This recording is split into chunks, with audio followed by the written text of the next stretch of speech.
ನಮಸ್ಕಾರ. ಆಡಳಿತ ಪಕ್ಷದ ಈ ನಡೆಯ ಮರ್ಮವೇನು? ಪ್ರತಿಪಕ್ಷ ಕೊಟ್ಟ ಕೌಂಟರ್ ಅರ್ಥವೇನು? ಪವರ್ ಕಾರಿಡಾರ್ನಲ್ಲಿ ನಿಜವಾಗಿ ನಡೆದದ್ದೇನು?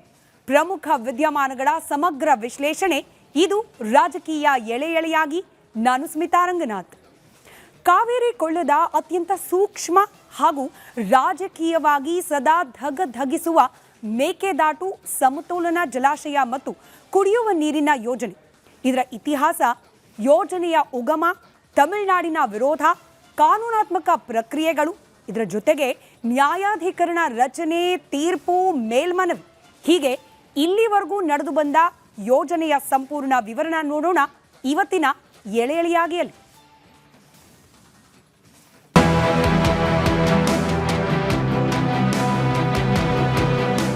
ಕಾವೇರಿ ಈ ನದಿಯ ನೀರು ಹರಿಯುವಷ್ಟು ಸುಲಭವಾಗಿ ಇದರ ವಿವಾದಗಳು ಹರಿಯುವುದಿಲ್ಲ. ದಶಕಗಳಿಂದ ನಿರಂತರವಾಗಿ ಸಂಘರ್ಷದ ಕಿಡಿಯನ್ನ ಹೊತ್ತಿಸುತ್ತಾ ಬಂದಿರುವ ಒಂದು ಹೆಸರೇ ಮೇಕೆದಾಟು. ಒಂದು ಕಡೆ ಕುಡಿಯುವ ನೀರಿಗಾಗಿ ಹಾಹಾಕಾರ ಪಡುವ ಸಿಲಿಕಾನ್ ಸಿಟಿ ಬೆಂಗಳೂರು ಮತ್ತು ಕೋಟ್ಯಾಂತರ ಕನ್ನಡಿಗರ ಹಕ್ಕು, ಇನ್ನೊಂದು ಕಡೆಗೆ ಕಾವೇರಿ ಡೆಲ್ಟಾ ಪ್ರದೇಶದ ಕೃಷಿ ನಾಶವಾಗುತ್ತದೆ ಎಂಬ ಆತಂಕದಲ್ಲಿರುವ ತಮಿಳುನಾಡು ಆಕ್ರೋಶ. ಈ ಯೋಜನೆಯ ಮೂಲ, ಅದರ ಹಿಂದಿನ ಬೌದ್ಧಿಕ ಚಿಂತನೆ ಅಲ್ಲಿಂದ ಆರಂಭವಾಗಿ ಇಂದು ನ್ಯಾಯಾಲಯದ ಕಟಕಟೆ ದಾಟಿ ತಮಿಳುನಾಡು ವಿಧಾನಸಭೆಯ ಇತ್ತೀಚಿನ ಸರ್ವಾನುಮತದ ನಿರ್ಣಯದವರೆಗೆ ಬಂದು ನಿಂತಿರುವಂತಹ ಮೇಕೆದಾಟು ಯೋಜನೆಯ ಇತಿಹಾಸ ನೋಡೋಣ ಇಂದಿನ ಎಳೆ ಎಳೆಯಲ್ಲಿ. ಇಸವಿ 1930. ಮೇಕೆದಾಟು ಕನಸಿನ ಉಗಮ. ವಿದ್ಯುತ್ ಯೋಜನೆ ಓ ನಾಮ. ಮೇಕೆದಾಟು ಕತೆ ಆರಂಭವಾಗುವುದು ಇಂದಿಗೆ ಸರಿಸುಮಾರು 90 ವರ್ಷಗಳ ಹಿಂದೆ. ಕರಾರುವಕ್ಕಾಗಿ ಹೇಳಬೇಕಂದ್ರೆ 1930ರ ದಶಕದಲ್ಲಿ ಈ ಯೋಜನೆ ಮೂಲತಃ ಯಾರ ಕನಸಿನ ಕೂಸು, ಯಾರ ದೂರದೃಷ್ಟಿ ಅಂದ್ರೆ ಅದು ಸರ್ ಎಂ ವಿಶ್ವೇಶ್ವರಯ್ಯ. ಅಂದು ಮೈಸೂರು ಸಂಸ್ಥಾನದ ದಿವಾನರಾಗಿದ್ದ ಆಧುನಿಕ ಭಾರತದ ರೂವಾರಿ ಸರ್ ಎಂ ವಿಶ್ವೇಶ್ವರಯ್ಯನವರ ತೀಕ್ಷ್ಣ ಕಣ್ಣುಗಳು ಕನಕಪುರ ತಾಲೂಕಿನ ಮೇಕೆದಾಟು ಎಂಬ ಕಡಿದಾದ ಕಣಿವೆಯ ಮೇಲೆ ಬಿದ್ದಿದ್ದವು. ಮೈಸೂರಿನ ವಿದ್ಯುತ್ಗಾಗಿ ಯೋಜನೆ. ಆರಂಭದಲ್ಲಿ ಜಲವಿದ್ಯುತ್ ಯೋಜನೆ. ಶಿವನ ಸಮುದ್ರದ ನಂತರ ಕಾವೇರಿ ಮತ್ತು ಅರ್ಕಾವತಿ ನದಿಗಳು ಸಂಗಮವಾಗುವ ಈ ಜಾಗದಲ್ಲಿ ನೈಸರ್ಗಿಕವಾಗಿಯೇ ಕಡಿದಾದ ಕಣಿವೆ ಮತ್ತು ವಿಶ್ವೇಶ್ವರಯ್ಯನವರ ಆಲೋಚನೆ ಸ್ಪಷ್ಟವಾಗಿತ್ತು. ಬೆಳೆಯುತ್ತಿರುವ ಮೈಸೂರು ಸಂಸ್ಥಾನ ಮತ್ತು ಬೆಂಗಳೂರಿಗೆ ಹೆಚ್ಚಿನ ವಿದ್ಯುತ್ ಬೇಕಿತ್ತು. ಆದ್ದರಿಂದ ಅವರು ಇದನ್ನ ಕೇವಲ ಒಂದು ಜಲವಿದ್ಯುತ್ ಯೋಜನೆಯಾಗಿ ಪ್ರಸ್ತಾಪಿಸಿದರು. ಆದರೆ ಆಗ ರಾಜಕೀಯ ಪರಿಸ್ಥಿತಿ ಬೇರೆಯೇ ಇತ್ತು ನೋಡಿ. 1924ರಲ್ಲಿ ಮೈಸೂರು ಸಂಸ್ಥಾನ ಮತ್ತು ಬ್ರಿಟಿಷರ ಅಧೀನದಲ್ಲಿದ್ದ ಮದ್ರಾಸ್ ಪ್ರೆಸಿಡೆನ್ಸಿ ನಡುವೆ ಕಾವೇರಿ ಒಪ್ಪಂದ ನಡೆದು ಹೋಗಿತ್ತು. ಈ ಒಪ್ಪಂದದ ತಾಂತ್ರಿಕ ಕಟ್ಟುಪಾಡುಗಳು ಮತ್ತು ನಂತರದ ಹಣಕಾಸಿನ ಮುಗ್ಗಟ್ಟಿನಿಂದಾಗಿ ಸರ್ ಎಂ ವಿಶ್ವೇಶ್ವರಯ್ಯ ಅವರ ಆ ನೀಲನಕ್ಷೆ ಕೇವಲ ಕಾಗದದ ಮೇಲೆಯೇ ಉಳಿಯಿತು. ಹೀಗೆ ಆರಂಭವಾಗಿರುವಂತಹ ಯೋಜನೆಯ ಕನಸು ಮುಂದೆ ಎದುರಿಸಿದ್ದು ಕಾನೂನಿನ ಸವಾಲು. ಆ ಕಠಿಣ ಹಾದಿ ಹೇಗಿತ್ತು? ಅದು ಈ ಎಳೆ ಎಳೆ ಮೇಕೆದಾಟು ರಾಜಕೀಯದ ಮುಂದಿನ ಎಳೆ. ರಿಪಬ್ಲಿಕ್ ಕನ್ನಡ, ಬೆಂಗಳೂರು.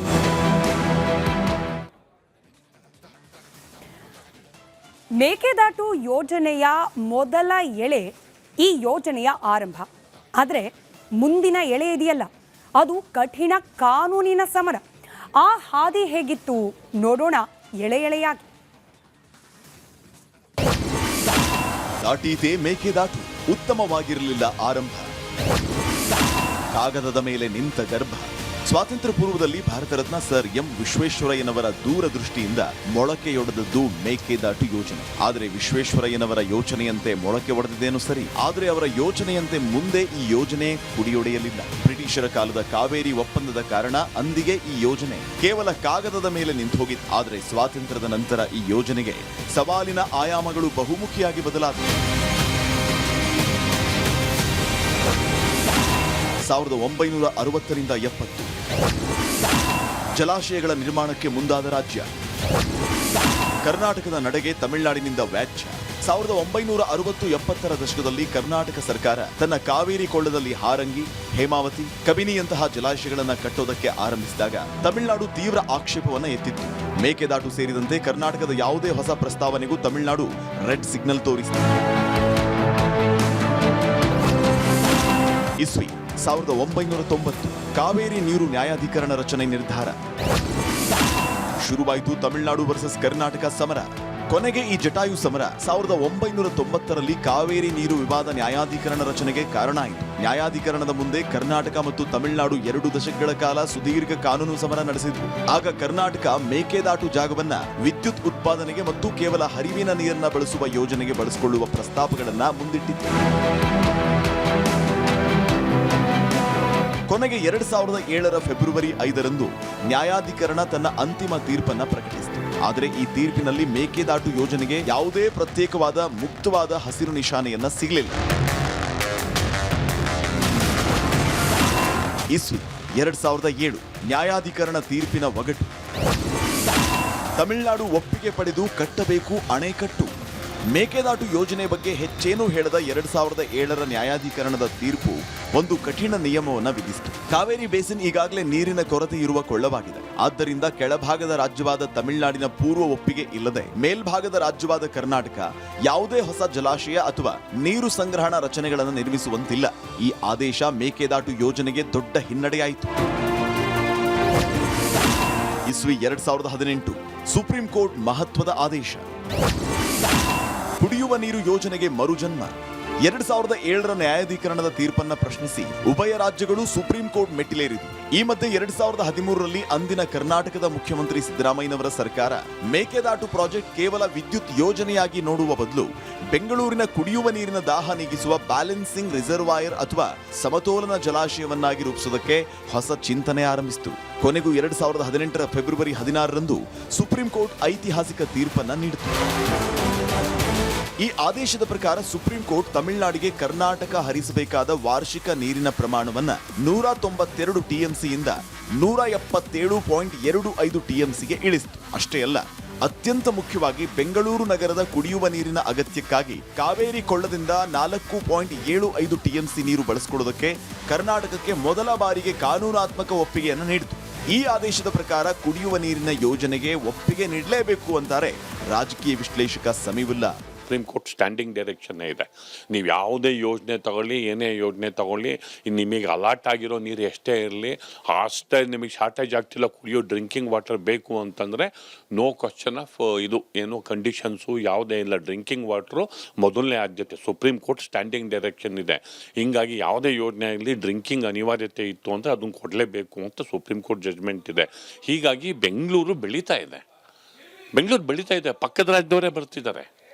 ಇಲ್ಲಿ ಡ್ರಿಂಕಿಂಗ್ ವಾಟರ್ ಬೇಕಾಗುತ್ತೆ, ಎಕ್ಸ್ಟೆಂಡ್ ಆಗ್ತಿದೆ, ಹೊಸ ಫ್ಯಾಕ್ಟ್ರಿಗಳು ಬರ್ತಿದ್ದಾರೆ, ಬೇರೆ ಭಾರತದಿಂದ ಬೇರೆ ಬೇರೆ ರಾಜ್ಯಗಳ ಜನ ಇಲ್ಲಿ ನೌಕರಿಗೆ ಬರ್ತಿದ್ದಾರೆ. ಅವರಿಗೇನು ವಾಪಸ್ ಕಳ್ಸೋಕ್ಕಾಗುತ್ತಾ? ಇಲ್ಲ. ಅವರಿಗೆ ಉದ್ಯೋಗ ಕೊಟ್ಟಿದೆ, ಅನ್ನ ಕೊಟ್ಟಿದೆ, ಅವರಿಗೆ ನೀರು ಬೇಡವಾ? ನೀರು ಕೊಡಬೇಕು. ನೀರು ಎಲ್ಲಿಂದ ಸಿಗುತ್ತೆ? ಕಾವೇರಿ ಬಿಟ್ಟರೆ ಬೆಂಗಳೂರಿಗೆ ಇನ್ಯಾವುದಿದೆ? ಡ್ರಿಂಕಿಂಗ್ ವಾಟರ್ ಕೇಳಿದರೆ ತಪ್ಪೇನು? ಡ್ಯಾಮಿಂದ ಒಂದು 5 TMC 10 TMC depend upon requirement ನೀರನ್ನು ಯೂಸ್ ಮಾಡ್ಕೋತಾರೆ. 10 TMC ಡ್ರಿಂಕಿಂಗ್ ವಾಟರ್ ಕೊಟ್ಬಿಟ್ರೆ ಏನಾಗ್ಬಿಡುತ್ತೆ? ಈ ತೀರ್ಪು ಹೊರಬೀಳ್ತಾ ಇದ್ದಂತೆ ಕರ್ನಾಟಕ ಸರ್ಕಾರ ಆನೆ ಬಲ ಬಂದಂತೆ ಕಾರ್ಯಪ್ರವೃತ್ತವಾಯಿತು. 2019ರಲ್ಲಿ ಸುಮಾರು 9,000 ಕೋಟಿ ರೂಪಾಯಿ ವೆಚ್ಚದ ಮೊದಲ ವಿಸ್ತೃತ ಯೋಜನಾ ವರದಿ ಸಿದ್ಧಪಡಿಸಿ ಕೇಂದ್ರ ಜಲ ಆಯೋಗಕ್ಕೆ ಸಲ್ಲಿಸಿತು.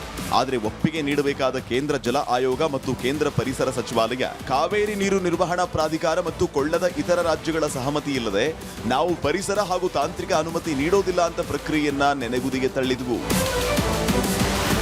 ಇದಕ್ಕೆ ಪ್ರತಿಕ್ರಿಯೆಯಾಗಿ ಕರ್ನಾಟಕ ಸರ್ಕಾರ ತನ್ನ ಪರಿಷ್ಕೃತ ವಿಸ್ತೃತ ಯೋಜನಾ ವರದಿಯನ್ನು ತಯಾರಿಸಿತು. ಪರಿಸರಕ್ಕೆ ಆಗುವ ಹಾನಿಯನ್ನ ತಗ್ಗಿಸೋದು, ಮುಳುಗಡೆ ಆಗುವ ಅರಣ್ಯ ಭೂಮಿಯನ್ನ ಕಡಿಮೆ ಮಾಡುವುದು ಮತ್ತು ಇದು ಕೇವಲ ಬ್ಯಾಲೆನ್ಸಿಂಗ್ ರಿಸರ್ವಾಯರ್ ಅಂದ್ರೆ ಮಳೆಗಾಲದಲ್ಲಿ ಸಮುದ್ರಕ್ಕೆ ವ್ಯರ್ಥವಾಗಿ ಹರಿದು ಹೋಗುವ ಹೆಚ್ಚುವರಿ ನೀರನ್ನ ಸಂಗ್ರಹಿಸಿಟ್ಕೊಂಡು ಕಠಿಣ ಪರಿಸ್ಥಿತಿಯಲ್ಲಿ ತಮಿಳುನಾಡು ಮತ್ತು ಕರ್ನಾಟಕ ಇಬ್ಬರಿಗೂ ನೆರವಾಗುವ ಯೋಜನೆ ಅಂತ ವರದಿಯಲ್ಲಿ ಬದಲಾವಣೆ ಮಾಡಲಾಯಿತು.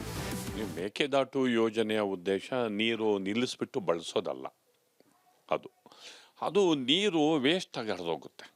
ವೇಸ್ಟಾಗಿ ಹರಿದು ಹೋಗೋ ಬದಲು ನಾವು ನೀರನ್ನು ಸ್ಟೋರ್ ಮಾಡಿಕೊಂಡು ವಿದ್ಯುತ್ತನ್ನು ಉತ್ಪಾದನೆ ಮಾಡಿ, ಬೇಕಾದ್ರೆ ನೀವು ವಿದ್ಯುತ್ತಿಗೆ ಡ್ಯಾಮಿಂಗ್ ನೀವು ಶೇರ್ ಹಾಕಿ.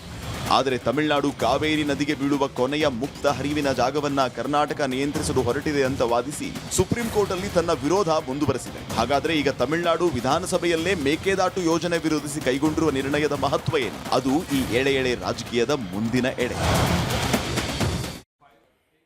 ಮೇಕೆದಾಟು ಯೋಜನೆ ತಾಂತ್ರಿಕವಾದ ಸಮಸ್ಯೆಗಳನ್ನು ಎದುರಿಸ್ತಾ ಇದೆ ಅನ್ನೋದು ಒಂದು ಭಾಗ ಆದರೆ ಅದರ ಪ್ಯಾರಲೆಲ್ ಆಗಿ ರಾಜಕೀಯ ಮೇಲಾಟಗಳು ಕೂಡ ಸಮಾನವಾಗಿ ನಡೀತಾ ಇರೋದನ್ನು ನಾವು ಗಮನಿಸ್ತಾ ಇದ್ದೀವಿ. ಒಂದು ಕಡೆ ಇದನ್ನ ಕನ್ವಿನ್ಸ್ ಮಾಡಲಿಕ್ಕೆ ಅಂದರೆ ನಾವು ಬಳಕೆ ಮಾಡ್ಕೊಳ್ತಾ ಇರೋದು ಕುಡಿಯೋ ನೀರಿಗಷ್ಟೇ, ತಮಿಳ್ನಾಡಿಗೆ ಕೊಡಬೇಕಾದ ನೀರಿನ ಪ್ರಮಾಣ ಏನಿದೆ ಅದರಲ್ಲಿ ಯಾವುದೇ ರೀತಿ ವ್ಯತ್ಯಾಸ ಆಗೋದಿಲ್ಲ. ನ್ಯಾಯಾಧಿಕರಣದ ತೀರ್ಪಿನ ಪ್ರಕಾರ ತಮಿಳ್ನಾಡಿಗೆ ಸೇರಿಸಬೇಕಾದ 177 TMC ನೀರೇನಿದೆ ಅದನ್ನು ಕೊಡಲೇಬೇಕಾದ ಜವಾಬ್ದಾರಿ ನಮಗಿದೆ, ನಾವು ಅದನ್ನು ಪಾಲನೆ ಮಾಡ್ತೀವಿ ಕೂಡ. ಇದು ನಮ್ಮ ರಾಜ್ಯದ, ಅದರಲ್ಲೂ ಬಹಳ ಪ್ರಮುಖವಾಗಿ ಬೆಂಗಳೂರಿನ ಸುತ್ತಮುತ್ತಲ ಜನರ ಕುಡಿಯೋ ನೀರಿಗಾಗಿ ನಾವು ಮಾಡ್ಕೊಳ್ತಾ ಇರುವ ವ್ಯವಸ್ಥೆ ಪೋಲಾಗಿ ಹೋಗ್ತಿದೆಯಲ್ಲ, ಸಮುದ್ರದ ಪಾಲಾಗ್ತಾ ಇದೆಯಲ್ಲ, 100 TMC ನೀರು ಮಳೆ ಹೆಚ್ಚಾದ ಸಂದರ್ಭದಲ್ಲಿ ಅದನ್ನು ನಾವು ಸಂರಕ್ಷಿಸಿ ಇಟ್ಟುಕೊಳ್ಳೋ ಹಾಗೆ ಕಷ್ಟ ಕಾಲದಲ್ಲಿ ತಮಿಳುನಾಡಿಗೂ ಹಾಗೆ ಕರ್ನಾಟಕ ಎರಡೂ ರಾಜ್ಯಕ್ಕೆ ಅನುಕೂಲ ಆಗಲಿಕ್ಕೆ ಈ ಯೋಜನೆ ಸಹಾಯಕ. ಇದನ್ನು ಕನ್ವಿನ್ಸ್ ಮಾಡುವಲ್ಲೂ ಕೂಡ ನಮ್ಮ ಕರ್ನಾಟಕದ ರಾಜಕಾರಣಿಗಳು ಪಕ್ಷಾತೀತವಾಗಿ ಯಾವುದೇ ಪಕ್ಷದ ಸರ್ಕಾರ ಬಂದ ಸಂದರ್ಭದಲ್ಲೂ ಕೂಡ ಫೇಲ್ಯೂರ್ ಆಗ್ತಾ ಇದೆಯಾ ಅನ್ನೋ ದೊಡ್ಡ ಅನುಮಾನ. ಮತ್ತಷ್ಟು ಡೀಟೇಲ್ಸ್ನೊಂದಿಗೆ ನನ್ನ ಕಲೀಗ್ ವೀರೇಂದ್ರ ಒಪ್ಪುಂದ ನೇರ ಸಂಪರ್ಕದಲ್ಲಿದ್ದಾರೆ. ವೀರೇಂದ್ರ, ನಾವು ಮೊದಲ 2 ವರದಿಯಲ್ಲಿ ಮೇಕೆದಾಟು ಯೋಜನೆ ಯಾವ ಹಂತದಲ್ಲಿದೆ, ಟೆಕ್ನಿಕಲ್ ಯಾವ ಹಂತದಲ್ಲಿ ಬಂದು ನಿಂತಿದೆ, ಹಾಗೆ ರಾಜಕೀಯವನ್ನ ಒಂದು ಸ್ವಲ್ಪ ಸ್ಲೈಟಾಗಿ ಹೇಳಿ ವಿವರಿಸುವ ಪ್ರಯತ್ನವನ್ನ ಮಾಡಿದ್ದೀವಿ. ಮುಂದಿನ ಹಂತದಲ್ಲಿ ನೋಡೋಣ ಇದಕ್ಕಿರುವಂತಹ ಮಾರ್ಗಗಳು ಏನೇನಿದೆ ಪರ್ಯಾಯವಾಗಿ ಅದನ್ನು ನೋಡೋಣ. ಆದರೆ ಆಸ್ ಆಫ್ ನೌ ಎಲ್ಲೋ ಒಂದು ಕಡೆ ತಮಿಳುನಾಡು ಸರ್ಕಾರವನ್ನು ಅಥವಾ ತಮಿಳುನಾಡಿನ ಜನಪ್ರತಿನಿಧಿಗಳನ್ನು ವಿಶ್ವಾಸಕ್ಕೆ ತೆಗೆದುಕೊಳ್ಳುವ ಜವಾಬ್ದಾರಿ ಕರ್ನಾಟಕದ ರಾಜಕಾರಣಿಗಳದ್ದು, ಅದು ಸರಿಯಾಗಿ ಆಗ್ತಿಲ್ವಾ ಅನ್ನೋ ಸಂದೇಹ. ಸ್ಮಿತಾ, ಈ ಮುಂದಿನ ಎಳೆಯಲ್ಲಿ ನೀವು ಹೇಳಿದ್ರಲ್ಲ, ಮುಂದಿನ ಎಳೆಯಲ್ಲಿ ನೋಡೋಣ ಅಂತಲೇ ಅದೇ ವಿಚಾರ ಬರುತ್ತೆ. ತಮಿಳುನಾಡು ಇವತ್ತು ಏನು ಮಾಡ್ತಾ ಇದೆಯಲ್ಲ ಅದು ಬರುತ್ತೆ. ಸೊ ಅದನ್ನು ನಾವು ನೋಡೋಣ. ಆದರೆ ಬಹುಶಃ ಯಾಕೆ ಈ ಹಂತಕ್ಕೆ ಯಾಕೆ ಬಂದು ನಿಂತಿದೆ ನೋಡಿ, ಈ 4 ವರ್ಷ ಹೋದರೆ ಸ್ಮಿತಾ, ಶತಮಾನೋತ್ಸವ. ಯಾವುದರ ಶತಮಾನೋತ್ಸವ? ಮೇಕೆದಾಟು ಯೋಜನೆಯ ಯೋಚನೆ. ಸರ್ ಎಂ ವಿಶ್ವೇಶ್ವರಯ್ಯನವರು, ಭಾರತ ರತ್ನ, ಅವರಂಥದ್ದೊಂದು ಯೋಚನೆ ಮಾಡಿದ್ರಲ್ಲ, ಆ ಯೋಚನೆಯ ಶತಮಾನೋತ್ಸವ ಯಾವಾಗ? 2030ಕ್ಕೆ. ಆದರೆ ಇವತ್ತು ನಾವು ಯಾವ ಹಂತದಲ್ಲಿದ್ದೀವಿ? ಇನ್ನೂ ವಿಸ್ತೃತ ಯೋಜನಾ ವರದಿ, ಅದಕ್ಕೆ ಒಪ್ಪಿಗೆ ಪಡೆಯುವ ಹಂತದಲ್ಲೇ ಇದ್ದೀವಿ. 100 ವರ್ಷಗಳಾಗ್ತಾ ಇರುವಂಥ ಸಂದರ್ಭದಲ್ಲಿ ಯೋಚನೆ ಮಾಡಿ. ಅಂದರೆ ಎಷ್ಟರ ಮಟ್ಟಿಗೆ ಒಂದು ಯೋಜನೆಗೆ ರಾಜಕೀಯ ಅಡ್ಡಗಾಲ ಆಗಬಹುದು ಅನ್ನೋದಕ್ಕೆ ಇದಕ್ಕಿಂತ ಬೆಸ್ಟ್ ಎಕ್ಸಾಂಪಲ್ಲೇ ಬೇಡ. 100 ವರ್ಷದ ನಂತರವೂ ಕೂಡ ಇನ್ನು ಯೋಜನಾ ವರದಿಯ ಹಂತದಲ್ಲೇ ಇದ್ದೀವಿ ನಾವು. ಅಂದರೆ ಇನ್ನು ಹಾಗಾದರೆ ಯೋಜನೆ ಅದು ಜಾರಿ ಆಗೋದು ಇನ್ನೆಷ್ಟು ವರ್ಷ ಬೇಕಾಗ್ಬೋದು ಅನ್ನೋ ಪ್ರಶ್ನೆ ಸಹಜವಾಗಿ ಮೂಡುತ್ತೆ. ನೋಡಿ, ಇಲ್ಲಿ 2 ಆಯಾಮ ಇದೆ ಸ್ಮಿತಾ. ಒಂದು, ನೀವು ಹೇಳಿದಾಗೆ ಬೆಂಗಳೂರಿಗರ ಹಾಗೂ ಬೆಂಗಳೂರಿನಲ್ಲಿರುವಂಥ ಎಲ್ಲ ಜಿಲ್ಲೆಯವರು, ಎಲ್ಲ ರಾಜ್ಯದವರು ಎಲ್ಲರೂ ಇದ್ದಾರೆ ಇಲ್ಲಿ, ಅವರೆಲ್ಲರ ಕುಡಿಯುವ ನೀರಿನ ದಾಹ. ಮತ್ತೊಂದು ಕಡೆ ಡೆಲ್ಟಾ ಪ್ರದೇಶದ ಕೃಷಿಕರ ಅವರ ವ್ಯವಸಾಯ, ಕೃಷಿ, ಆ ಬೆಳೆ, ಅದರ ಪ್ರಯತ್ನ, ಅವರು ನಿರಂತರವಾಗಿ ಅದಕ್ಕೋಸ್ಕರ ಏನು ಪ್ರಯತ್ನ ಮಾಡ್ತಾ ಇದ್ದಾರೆ ಅದು. ಸೊ ಇದೆರಡರ ನಡುವೆ ಈ ಯೋಜನೆ ಇವತ್ತು ನಿಂತಿದೆ. ಪ್ರಯತ್ನಗಳು ಜಾರಿಯಲ್ಲಿತ್ತು. 2007ರಲ್ಲಿ ನ್ಯಾಯಾಧಿಕರಣದ ಏನು ತೀರ್ಪು ಬಂತು ಅದರಲ್ಲಿ ಮೇಕೆದಾಟು ಬಗ್ಗೆ ಹೆಚ್ಚು ಹೇಳಲಿಲ್ಲ. ಆದರೆ 2018ರ ತೀರ್ಪು ಅಂತಲ್ಲ, ಅದಾದ ನಂತರ ಕರ್ನಾಟಕ ನಿಜವಾಗಿಯೂ ತುಂಬ ಸೀರಿಯಸ್ ಆಗಿ ಹೌದಪ್ಪ ಈ ಯೋಜನೆಯನ್ನು ನಾವು ಮಾಡ್ಬೋದು. ಕುಡಿಯುವ ನೀರಿನ ಯೋಜನೆಯಲ್ಲಿ ನೋಡಿ, ಆರಂಭ ಆಗಿದ್ದು ವಿದ್ಯುತ್ ಉತ್ಪಾದನೆ ಯೋಜನೆ ಅಂಥೇಳಿ, ಹೈಡ್ರೋ ಎಲೆಕ್ಟ್ರಿಕ್ ಪ್ರಾಜೆಕ್ಟ್ ಅಂಥೇಳಿ. ಆದರೆ ಈಗ ನಾವೆಲ್ಲ ಚರ್ಚೆ ಮಾಡ್ತಾ ಇರೋದು ಕುಡಿಯುವ ನೀರಿನ ಯೋಜನೆ ಅಂತಲೇ. ನಿಜ 400 ಮೆಗಾವ್ಯಾಟ್ನಷ್ಟು ಈ ವಿದ್ಯುತ್ತಲ್ಲಿ ಉತ್ಪಾದನೆ ಆಗುತ್ತೆ. ಆದರೂ ಕೂಡ ಕುಡಿಯುವ ನೀರಿನ ಯೋಜನೆ ಅನ್ನುವ ದೃಷ್ಟಿಯಿಂದ ನೋಡಿದ್ರೆ ಸುಪ್ರೀಂ ಕೋರ್ಟ್ ಅದಕ್ಕೆ ಯಾವುದೇ ಕಾರಣಕ್ಕೂ ಅಡ್ಡಿ ಉಂಟು ಮಾಡಲ್ಲ ಅನ್ನೋ ಕಾರಣಕ್ಕಾಗಿ ಅದಕ್ಕೆ ಹೆಚ್ಚು ಒತ್ತು ಕೊಡ್ತಾ ಇರುವಂಥದ್ದು. ಈಗ ಹಾಗೆ ಕುಡಿಯುವ ನೀರಿನ ಯೋಜನೆಗೂ ಕೂಡ ತಮಿಳುನಾಡು ಆಕ್ಷೇಪ ವ್ಯಕ್ತಪಡ್ತಾ ಇರೋದು ಯಾವ ಹಂತಕ್ಕೆ ಹೋಗಿದೆ ಇವತ್ತು ಕೂಡ ನೋಡಿ ಎಷ್ಟು ರೆಲವೆಂಟ್ ಇದೆ ಅಂದರೆ ನಿಮ್ಗೆ ಹೇಳ್ತೀನಿ. ಇವತ್ತು ಕಾವೇರಿ ನೀರು ನಿರ್ವಹಣಾ ಪ್ರಾಧಿಕಾರದ ಸಭೆ ನಡೀತಾ ಇದೆ. ತಮಿಳುನಾಡು ಇವತ್ತು ಆ ಇಶ್ಯೂನಲ್ಲಿ ರೈಸ್ ಮಾಡುವಂಥ ಸಾಧ್ಯತೆ ಇದೆ. ಒಂದು ಕಡೆ ನಾವು ಬರಗಾಲದ ಛಾಯೆಯನ್ನು ಎದುರಿಸ್ತಾ ಇದ್ದೀವಿ. ಕಾವೇರಿ ವಿಚಾರ ಮತ್ತೆ ಎಗೈನ್ ಕರ್ನಾಟಕ ಹಾಗೂ ತಮಿಳುನಾಡಿನ ನಡುವೆ ಮತ್ತೊಮ್ಮೆ ಸಂಘರ್ಷಕ್ಕೆ ಎಡೆ ಮಾಡುವಂಥ ಸಾಧ್ಯತೆಗಳು ಮೇಲ್ನೋಟಕ್ಕೆ ಗೋಚರ್ತಾ ಇದೆ. ಅದರ ನಡುವೆ ಮೇಕೆದಾಟು ಯೋಜನೆ. ನಿಜ ಸುಪ್ರೀಂ ಕೋರ್ಟಲ್ಲಿ ತಮಿಳುನಾಡು ಹಾಕಿದಂಥ ಮರುಪರಿಶೀಲನಾ ಅರ್ಜಿ ಅದು ವಜಾ ಆಯಿತು. ಅದಾದ ನಂತರ ಅವರು ಕೈ ಕಟ್ಕೊಂಡು ಕೂತಿಲ್ಲ. ಏನು ಮಾಡಿದ್ರು, ಏನಾಗ್ತಾ ಇದೆ ಮತ್ತು ಮುಂದೇನಾಗುತ್ತೆ ಅದು ನಾವು ಮುಂದಿನ ವರದಿಯಲ್ಲಿ ನೋಡೋಣ. ಆದರೆ ಇಲ್ಲಿಯವರೆಗೂ ಏನಾಗಿದೆ ಅಂತ ನೋಡಿದ್ರೆ ನಿಜಕ್ಕೂ ಕೂಡ ಬಹಳ ನಿರಾಸೆ ಆಗುತ್ತೆ, ಬೇಸರ ಆಗುತ್ತೆ. ಕೆಲವರು ತಮ್ಮ ಆಶಾಭಾವನೆಯನ್ನು ಕಳೆದುಕೊಳ್ಳುವಂಥ ಹಂತಕ್ಕೂ ಕೂಡ ಹೋದದ್ದಿದೆ. ಯಾಕಂದರೆ ಮೇಕೆದಾಟು ಬಿಡಿ, ಈಗ ಕಬಿನಿ, ಹಾರಂಗಿ, ಹೇಮಾವತಿ ಅದಕ್ಕೂ ಕೂಡ ತಮಿಳುನಾಡು ಅಡ್ಡಗಾಲ ಹಾಕಿತ್ತಲ್ಲ, ಅವೆಲ್ಲ ಇತಿಹಾಸ ನಾವು ನೋಡಿದ್ವಲ್ಲ. ಆ ದೃಷ್ಟಿಯಿಂದ ನೋಡೋದಾದರೆ ಮುಂದೆ ಮತ್ತಷ್ಟು ರಾಜಕೀಯ ಸವಾಲುಗಳಿದೆ. ಆ ಸವಾಲುಗಳೆಲ್ಲವನ್ನೂ ಮೀರಿ ದಾಟೀತೆ ಮೇಕೆದಾಟು, ಇದು ನಮ್ಮ ಮುಂದಿರುವಂಥ ಪ್ರಶ್ನೆ. ಸ್ಮಿತಾ, ರೈಟ್, ಸಂಪರ್ಕದಲ್ಲಿ ಇರಿ ವೀರೇಂದ್ರ. ಮತ್ತೊಂದು ವರದಿ ಗಮನಿಸಿ ವಾಪಸ್ ಬರ್ತೀನಿ. ಇನ್ನು ಆರಂಭಿಕ ಹಂತದಲ್ಲೇನೆ ಮೇಕೆದಾಟು ಯೋಜನೆ ವಿರೋಧಿಸ್ತಾ ಇರುವ ತಮಿಳುನಾಡಿನ ಮರುಪರಿಶೀಲನಾ ಅರ್ಜಿ ಸುಪ್ರೀಂ ಕೋರ್ಟ್ನಲ್ಲಿ ವಜಾ ಆದದ್ದು. ಅದಾದ ನಂತರ ತಮಿಳುನಾಡಿನ ವಿಧಾನಸಭೆ ಕೈಗೊಂಡ ಸರ್ವಾನುಮತದ ನಿರ್ಣಯ, ನ್ಯಾಯಾಧಿಕರಣ ರಚನೆಯ ಪ್ರಸ್ತಾಪ, ಅದಕ್ಕೂ ವಿರೋಧ, ಮೇಕೆದಾಟು ಯೋಜನೆಯ ಮುಂದಿನ ಹಾದಿ, ಇದೆಲ್ಲವನ್ನ ಎಳೆ ಎಳೆಯಾಗಿ ನೋಡೋಣ.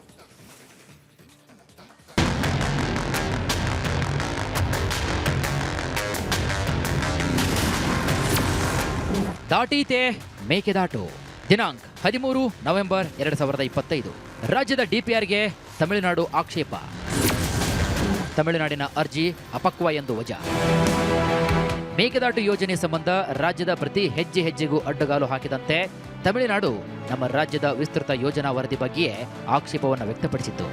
ಆದರೆ ತಮಿಳುನಾಡಿನ ವಾದವನ್ನ ಅಪಕ್ವ ಅಂತ ವಜಾಗೊಳಿಸಿದ ಸುಪ್ರೀಂ ಕೋರ್ಟ್, ಕಾವೇರಿ ನೀರು ನಿರ್ವಹಣಾ ಪ್ರಾಧಿಕಾರವು ಕರ್ನಾಟಕದ ವಿಸ್ತೃತ ಯೋಜನಾ ವರದಿಯನ್ನ ಮುಕ್ತವಾಗಿ ಪರಿಶೀಲಿಸಲು ಇದ್ದಂತಹ ಅಡಚಣೆಯನ್ನ ನಿವಾರಿಸಿತು ನೋಡಿ.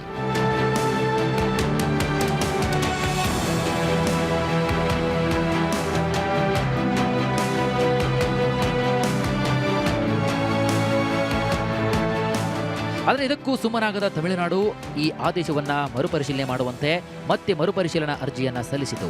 ಈ ಅರ್ಜಿಯಲ್ಲಿ ಕರ್ನಾಟಕ ಡಿಪಿಆರ್ ಪ್ರಕ್ರಿಯೆಗೆ ಚಾಲನೆ ನೀಡಿರುವುದೇ ಕಾವೇರಿ ತೀರ್ಪಿನ ಉಲ್ಲಂಘನೆ. ಇದನ್ನ ಈಗಲೇ ತಡೆಯಲೇಬೇಕು ಅಂತ ಮರುಪರಿಶೀಲನೆಗೆ ಕೋರಿತು. ದಿನಾಂಕ 25 ಮೇ 2025 ತಮಿಳುನಾಡಿನ ಮರುಪರಿಶೀಲನಾ ಅರ್ಜಿ ವಜಾ.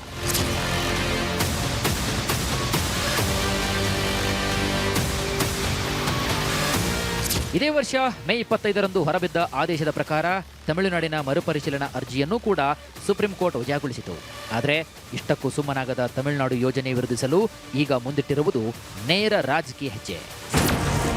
ದಿನಾಂಕ 19 ಜೂನ್ 2026 ಮೇಕೆದಾಟು ವಿರೋಧಿಸಿ ತಮಿಳುನಾಡು ನಿರ್ಣಯ. ಪಕ್ಷಭೇದ ಬಿಟ್ಟು ಸರ್ವಾನುಮತದ ತೀರ್ಮಾನ.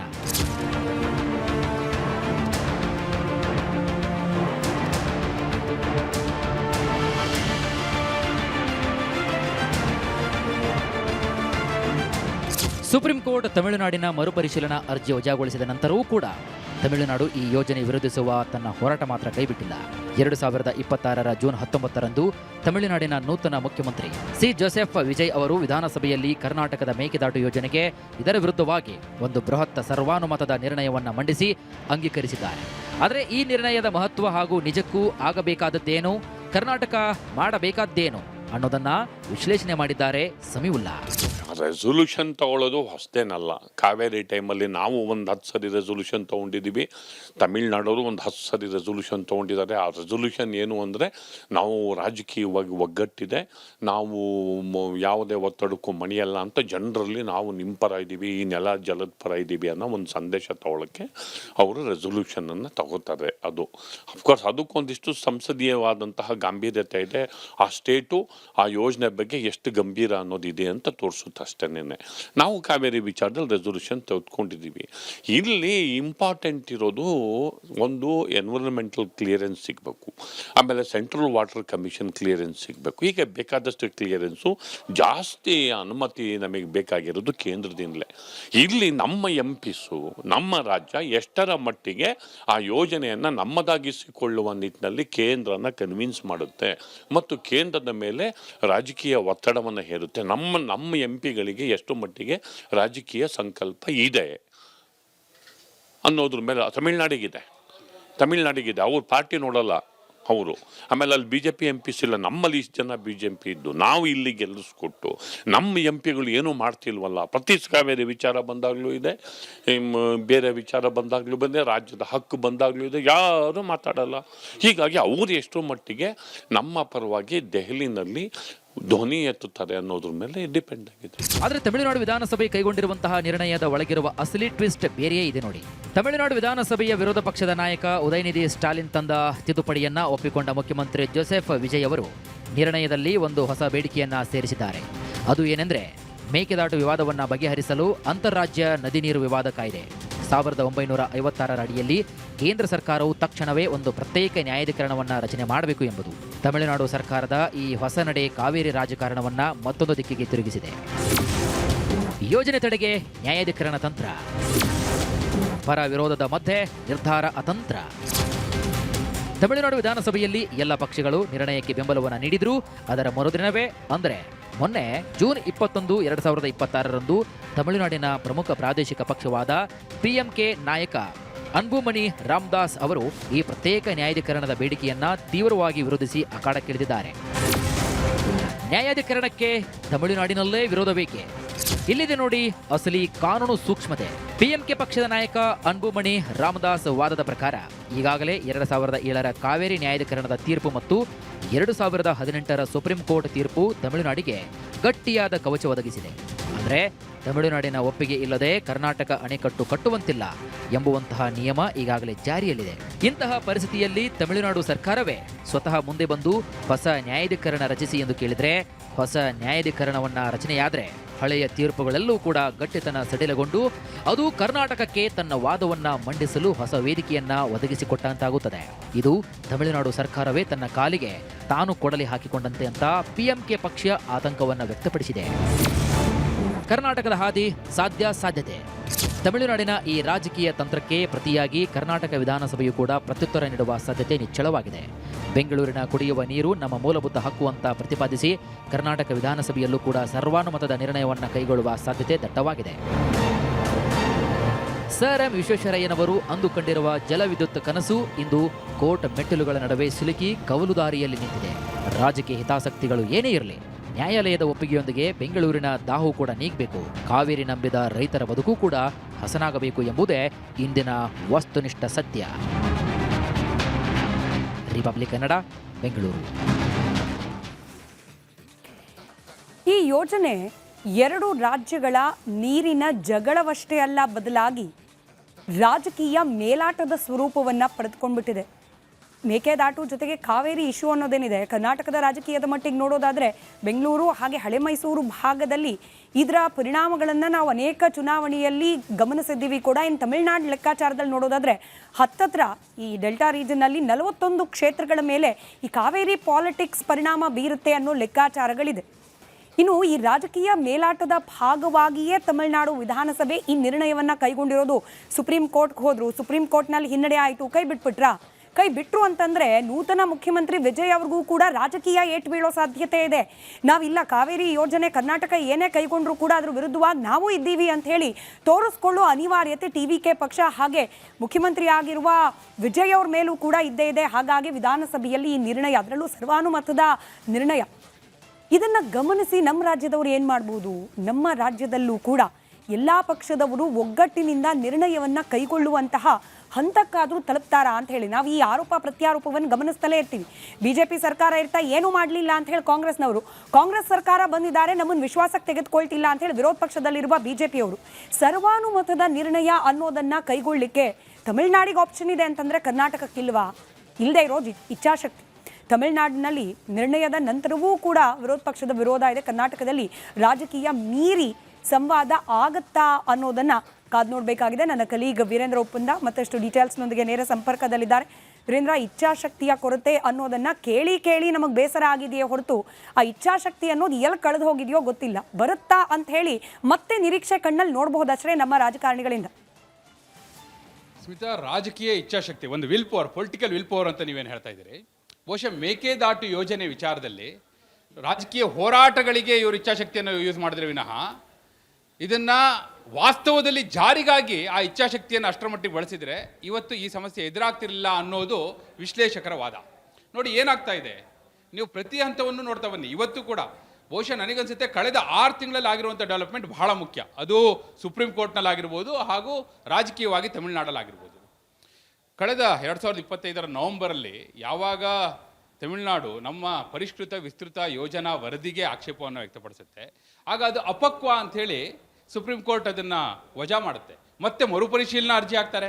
ಮೇ 25ನೇ ತಾರೀಕು ಆದೇಶ ಹೊರತು ವಜಾ ಮಾಡಿತು ಸುಪ್ರೀಂ ಕೋರ್ಟ್. ಅದಾದ ನಂತರ ಅವ್ರು ಇಟ್ಟ ಹೆಜ್ಜೆ ಈಗ ತಮಿಳುನಾಡಲ್ಲಿ ಸರ್ವಾನುಮತದ ನಿರ್ಣಯ ತೆಗೆದುಕೊಂಡಿದ್ದಾರಲ್ಲ ಅದು. ನೋಡಿ, ರಾಜಕೀಯ ಅಂತ ಬಂದಾಗ, ಈ ಕಾವೇರಿ ರಾಜಕೀಯದ ವಿಚಾರ ಬಂದಾಗ ಅಥವಾ ಮೇಕೆದಾಟಿನ ವಿಚಾರ ಬಂದಾಗ ಕರ್ನಾಟಕದಲ್ಲೂ ಅಷ್ಟೇ ವಿಧಾನಸಭೆಯಲ್ಲಿ 10 ನಿರ್ಣಯಗಳಾಗಿದೆ. ಅಂದರೆ ನೆಲ, ಜಲ, ಭಾಷೆ ವಿಚಾರ ಬಂದಾಗ ರಾಜಕೀಯ ಮರೆತು ನಾವು ಒಟ್ಟಾಗಿರ್ತೀವಿ ಅನ್ನೋದನ್ನು ಹೇಳ್ತಾ ಇರ್ತಾರೆ. ತಮಿಳುನಾಡಲ್ಲೂ ಕೂಡ ಅಂಥದ್ದನ್ನು ಹಲವು ಬಾರಿ ನೋಡಿದ್ದೀವಿ. ಆದರೆ ಫಾರ್ ದಿ ಫಸ್ಟ್ ಟೈಮ್ ನೀವು ತಮಿಳುನಾಡಲ್ಲಿ ಏನು ನೋಡ್ತಾ ಇದ್ದೀರಿ, PMK ಅದರ ನಾಯಕ ಅನ್ಬುಮಣಿ ರಾಮದಾಸ್ ಅಲ್ಲಿ ಆಕ್ಷೇಪ ಎತ್ತಿದ್ದಾರೆ. ಯಾವುದಕ್ಕೆ? ಪ್ರತ್ಯೇಕ ನ್ಯಾಯಾಧಿಕರಣವನ್ನು ಈ ವಿಚಾರಕ್ಕೆ ರಚನೆ ಮಾಡಬೇಕು ಅಂತೇಳಿ ಆ ರೆಸಲ್ಯೂಷನ್ ಸೇರಿಸಿದ್ರಲ್ಲ. ಜೋಸೆಫ್ ವಿಜಯ್ ತಮಿಳುನಾಡಿನ ಮುಖ್ಯಮಂತ್ರಿ ಯಾಕೆ ಸೇರಿಸಿದ್ರು ಅಂದರೆ ಅಪೋಸಿಷನ್ ಲೀಡರಲ್ಲಿ ಅವ್ರು ಹೇಳ್ತಾರೆ, ಉದಯನಿಧಿ ಸ್ಟಾಲಿನ್ ಇದನ್ನು ಸೇರಿಸಿ ಅಂತೇಳಿ ಅದನ್ನು ಒಪ್ಕೊಂಡು, ಅಂದರೆ ರಾಜಕೀಯ ನೋಡಿದ್ರೆ ಅದನ್ನು ಸೇರಿಸ್ಬಿಡ್ತಾರೆ. ಆದರೆ PMK ನಾಯಕ ಇವತ್ತು ಅದನ್ನು ವಿರೋಧಿಸ್ತಾ ಇದ್ದಾರೆ. ಅದು ಏನು, ಅವರ ವಿರೋಧಕ್ಕೂ ಕೂಡ ಬೇಸ್ ಏನು ಗೊತ್ತಾ, ಈಗಾಗಲೇ 2007ರಲ್ಲಿ ನ್ಯಾಯಾಧೀಕರಣದ ತೀರ್ಪು ಬಂದಿದೆಯಲ್ಲ, ಅದರಲ್ಲಿ ಏನಿದೆ, ತಮಿಳುನಾಡು ಅಂದರೆ ಅನುಮತಿ ಕೊಡಬೇಕಾಗತ್ತೆ, ಇಲ್ಲಿ ನಾವು ಜಲಾಶಯ ನಿರ್ಮಾಣ ಮಾಡಬೇಕಿದ್ರೆ ಅಂತ. ಹೀಗಿರುವಾಗ ನಮ್ಮ ಪರವಾಗಿರುವಂತಹ ತೀರ್ಪಿರುವಾಗ ಮತ್ತೆ ನ್ಯಾಯಾಧೀಕರಣ ರಚನೆ ಆದರೆ ನಮ್ಮ ವಿರುದ್ಧ ಆಗಿಬಿಡ್ಬೋದು. ಅದು ಅವರಿಗೆ ಪರ್ಮಿಷನ್ ಸಿಕ್ಕರೂ ಸಿಗ್ಬೋದು, ಯಾರಿಗೆ ಗೊತ್ತು, ಬೇಡ ಅಂಥದಕ್ಕೆ ಅವಕಾಶ ಕೊಡಬೇಡಿ ಅಂತ ಅವ್ರ ವಿರೋಧ. ಅಂದರೆ ಆ ರಾಜಕೀಯದಲ್ಲೂ ಕೂಡ ಅವರು ರಾಜ್ಯದ ಹಿತವನ್ನೇ ಮೆರಿತಾ ಇದ್ದಾರೆ ಅನ್ನೋದನ್ನು ಕೂಡ ಇಲ್ಲಿ ಗಮನಿಸಬೇಕಾಗುತ್ತೆ. ಇವತ್ತು ನದಿ ನೀರು, ಕಾವೇರಿ ನೀರು ನಿರ್ವಹಣಾ ಪ್ರಾಧಿಕಾರದ ಸಭೆ ಇದೆಯಲ್ಲ, ಅಲ್ಲೂ ಕೂಡ ತಮಿಳುನಾಡು ಇದನ್ನು ರೈಸ್ ಮಾಡುವಂಥ ಸಾಧ್ಯತೆ ಇದೆ. ಹಾಗೂ ಕೇಂದ್ರದ ಪಾತ್ರ ಬಹಳ ಮುಖ್ಯ ಇರುತ್ತೆ ಇದರಲ್ಲಿ ಸ್ಮಿತಾ. ಅದೇ ಕಾರಣಕ್ಕಾಗಿ ಸಮೀವುಲ್ಲಾ ಅವರು ಹೇಳ್ತಿದ್ರಲ್ಲ, ಸಂಸದರು, ಇಲ್ಲಿನ ಸಂಸದರು ಆ ವಿಚಾರದಲ್ಲಿ ಹೆಚ್ಚು ಜವಾಬ್ದಾರಿಯನ್ನು ವಹಿಸಬೇಕಾಗುತ್ತೆ ಅನ್ನೋದು. Yes, he is right. ಯಾಕಂದರೆ ಆ ರೀತಿ ಮಾಡಿದಾಗ ಮಾತ್ರ ಈ ಯೋಜನೆ ಪಕ್ಷ ಭೇದ ಮರೆತು ಇಚ್ಛಾಶಕ್ತಿಯನ್ನು ತೋರಿದಾಗ ಮಾತ್ರ ವಾಸ್ತವದಲ್ಲಿ ಅನುಷ್ಠಾನ ಆಗಲಿಕ್ಕೆ ಸಾಧ್ಯ ಅನ್ನುವ ಹಿನ್ನೆಲೆಯಲ್ಲಿ ಇದು ನಾವು ಗಮನಿಸಬೇಕು. ಧನ್ಯವಾದ ವೀರೇಂದ್ರ ಮಾಹಿತಿಗಾಗಿ.